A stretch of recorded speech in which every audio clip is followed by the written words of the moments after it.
pessoal, eu sou a enfermeira Marina Tomé, de volta ao canal Tete a Tete com a Saúde. O papo de hoje é uma coisa bem diversificada, tentando finalizar aqui o Outubro Rosa. Não se esquecendo que temos a entrevista com a psicóloga Jéssica Meckler e com a nossa ginecologista Priscila Martins ainda, que está por vir, tá, pessoal?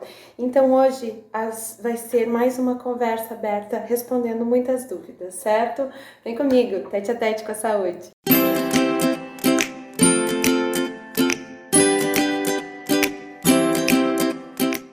Pessoal, referente àquele último vídeo que eu postei falando sobre os seios, sobre a questão do autoexame das mamas, eu recebi algumas dúvidas e eu achei muito pertinente essas dúvidas tentar responder, tá? Uma dúvida que veio, que uma paciente me disse assim: Marina, o seio direito é maior que o seio esquerdo ou vice-versa? Bom, pessoal, só para a gente ter uma noção um pouquinho de anatomofisiologia, o nosso lado esquerdo é diferente do nosso lado direito, tá? Isso acontece em todo o nosso organismo. A gente tem lados semelhantes. Por exemplo, o nosso fígado só está do lado direito. Nosso pâncreas está mais direcionado para o lado esquerdo e assim sucessivamente. Então, o nosso lado direito é semelhante ao nosso lado esquerdo. Isso pode acontecer muito das mulheres observarem que tem uma mama maior que a outra, e isso é natural, tá? Se caso isso estiver realmente incomodando a estética da mulher, bom, daí um médico mastologista deve ser consultado. Outra pergunta que me surgiu, que eu achei bem interessante, é a coceira no mamilo. Sobre a coceira no mamilo, ela não deve ser normal e corriqueira. Ela pode estar anunciando ali uns 5 dias antes da menstruação, ela pode ocorrer um pouquinho de coceirinha no mamilo.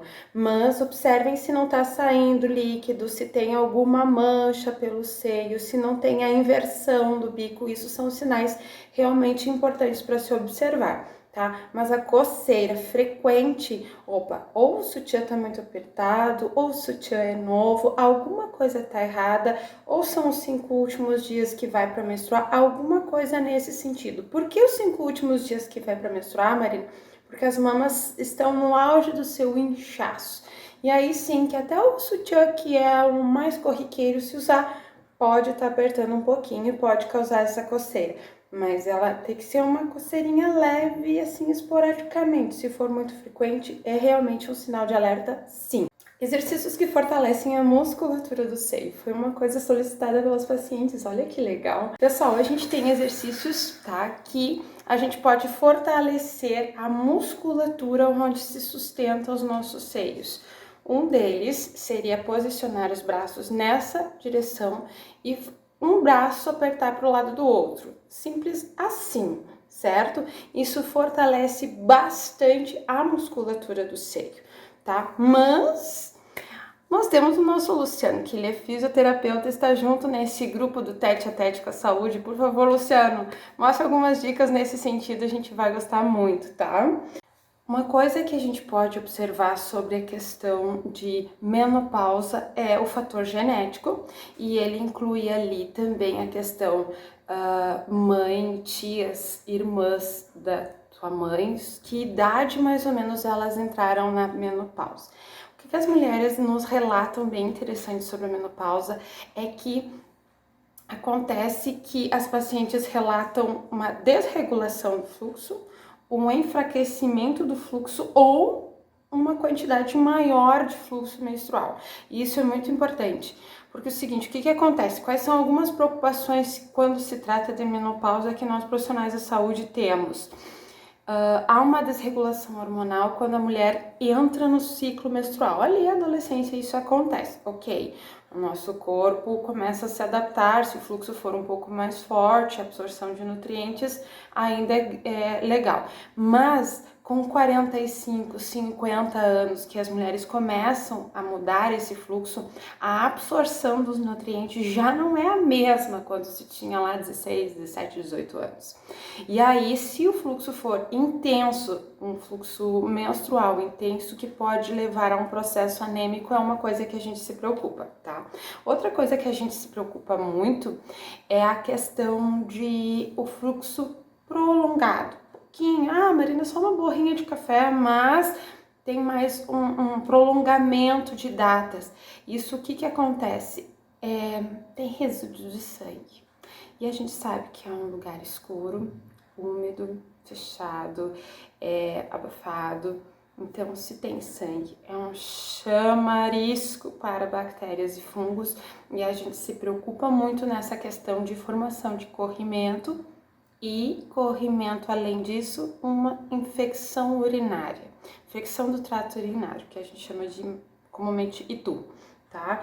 Isso são fatores importantes a ponto de se pensar na menopausa, mas a idade da menopausa vai variar com fator genético, início da sua menstruação, geralmente quantidade de filhos. Claro que tem os casos de miomas, que a gente pode falar isso mais adiante, com certeza, acho que é um papo bem legal para se falar, tá? Algumas pacientes relatam mais calores, mais fogachos. O que seriam esses fogachos? Eu tô baseando no que as pacientes me relatam, um calor na face e no tronco, alguns toleráveis, outros chegam a ser um nível já irritante, tá? Observo que pacientes diabéticas ou que consomem mais carboidratos e doces relatam mais fogachos do que pacientes que têm um pouquinho de controle e autodomínio sobre esse tipo de alimentação. E observo também que pacientes que usam mais na sua alimentação questão de sementes, amêndoas, castanhas, gergelins, relatam uma amenização bem importante desses calores. Isso seria uma dica para quem está sofrendo com isso aí de forma mais natural de resolver. Também, comumente falando, o chá da folha de amora. Super oriento porque não foi nenhuma nem duas pacientes que vêm me relatando quanto isso realmente melhorou sua qualidade de vida. Mas o chá da folha de amora, como qualquer outra coisa, tem que ser utilizada com limites, com prudências, tá? Já ouvi falar que alguém que tomou muito chá de folha de amora voltou a ter um fluxo menstrual normal e tudo mais, e não apenas amenizou essa situação de calores, tá?